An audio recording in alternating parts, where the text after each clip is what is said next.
Rule এই ক্র্যাকটা এইটারে কি করবি? না সব ফালা না, এর ভিতরে ঢুকায় যতদূর পারা যায় করা যায় না নাকি? গ্রেটিং না কি করবা?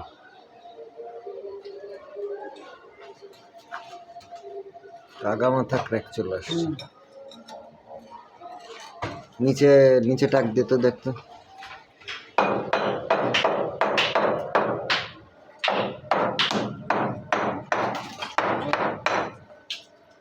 সে রিস্ক হয়ে যাচ্ছে। আর এইগুলা দিনের শেষে তোর পরিষ্কার, আমি মানে জিনিসটা বুঝি না, দিনের শেষে এইগুলা পরিষ্কার করতে করতে এসে না